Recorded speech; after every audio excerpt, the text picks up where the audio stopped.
जर कुणी असं बोललं असेल की ही निवडणूक बिनविरोध व्हावी तर सुप्रियाताईंनी हा मुद्दा त्या ठिकाणी मांडला होता की अजितदादांकडे बघून आपल्याला ही निवडणूक सुनित्रा काकींसाठी तिथं बिनविरोध केली पाहिजे आणि आम्ही आमच्याकडनं कुठलाही उमेदवार त्या ठिकाणी तिथं दिला नव्हता कारण दादा एवढे मोठे त्या ठिकाणी नेते आहेत आणि त्यानंतर बऱ्याच पार्टींनी ते स्वतःच्या लेवलवर त्या ठिकाणी स्वीकारल्यानंतर त्यांनी त्यांचे उमेदवार तिथं दिले नव्हते।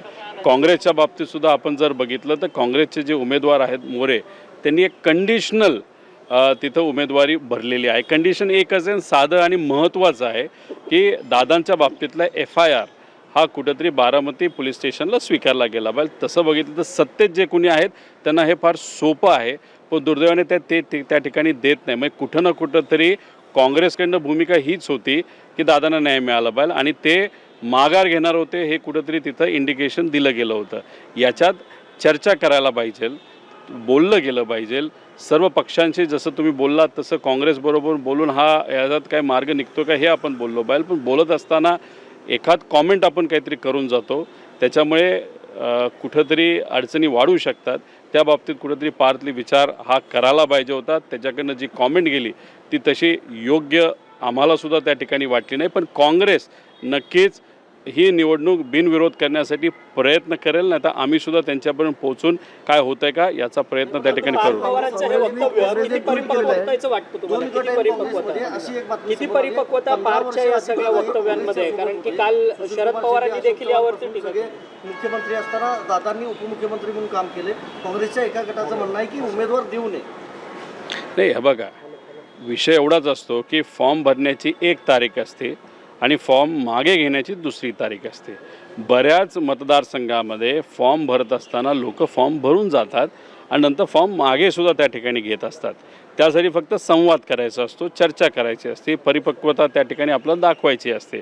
आता कालचं स्टेटमेंट थोडंसं घाईगडबडीने झालेलं स्टेटमेंट आहे तरीसुद्धा काकी स्वतः असतील त्यांचे इतर नेते असतील ते स्वतः भुजबळ साहेब वगैरे कुणी ना कुणीतरी काँग्रेसची त्या ठिकाणी बोलेल आणि काहीतरी मार्ग काढतील अशी आपण अपेक्षा त्या ठिकाणी करूया। परंतु पार्थ पवारांच्या या सगळ्या वक्तव्यावरती शरद पवारांनी देखील एका पद्धतीने नाराजी व्यक्त केली आणि टीका सुद्धा केली आहे। तुम्ही सत्तेत असला काय तुम्ही विरोधात असला काय तुम्हाला जमिनीवर राहणं हे फार महत्त्वाचं असतं। काल पार्थकडनं जी स्टेटमेंट झाली ती योग्य नव्हतीच। कुठं ना कुठंतरी त्याच्यामध्ये घाई गडबड आपल्याला जाणवली। कुठलाही पक्ष तसा संपत नसतो, सगळे पक्ष आपापल्या लेवलला आपली ताकद त्या ठिकाणी लावत असतात। त्यामुळे दुसऱ्या पक्षाबद्दल ते सुद्धा तो संपला वगैरे हे बोलणं तसं उचित नव्हतंच आणि पार्थलासुद्धा अजून जाऊन तुम्ही विचारलं की कालच्या स्टेटमेंटबद्दल तुम्हाला काय वाटतं तर कदाचित तो म्हणेल नाही काल थोडंसं मी बोलून गेलो नाही तर माझ्या म्हणण्याचा दुसरा अर्थ काढला, कदाचित तो त्या ठिकाणी बोलेल। स्टेटमेंट योग्य नव्हतंच तरीसुद्धा काकींच्या म्हणजे अजित काकांच्या पक्षाकडनं कुणी ना कुणीतरी काँग्रेसबरोबर बोलेल अशी अपेक्षा आम्ही त्या ठिकाणी करतो। पण काँग्रेसने आता एक ट्विट केलेलं आहे त्याच्यामध्ये त्यांनी खूप क्लिअरली असं म्हटलेलं आहे की वडिलांचा संशयास्पद अपघाती मृत्यू झाल्यानंतरही काँग्रेसच्या राज्यामध्ये FIR झाला, कृतज्ञता ही त्यांनी पण असं सुद्धा म्हटलेलं आहे की पार्थ पवार जे ते शांत राहिले राजकीय फायद्यासाठी। बघा तो शांत राहिला नाही राहिला हे कोणालाच त्या ठिकाणी माहीत नाही, तो त्याच्या लेवलला प्रयत्न नक्कीच करत असेल। त्याच्याबरोबर जयसुद्धा सातत्याने प्रयत्न करत होता खऱ्या गोष्टी बाहेर त्या ठिकाणी आल्या पाहिजे। आता CBIकडे हा प्रस्ताव देण्यात यावा ही कदाचित संकल्पना काकींची आणि पारची असू शकते आणि जयची असू शकते, बाकी कोणाचं त्याच्यामध्ये काय कॉन्ट्रीब्युशन आहे हे आपल्याला सांगता येणार नाही। पण दुर्दैव असं की ते अजूनपर्यंत तो विषय CBIकडे गेला नाही।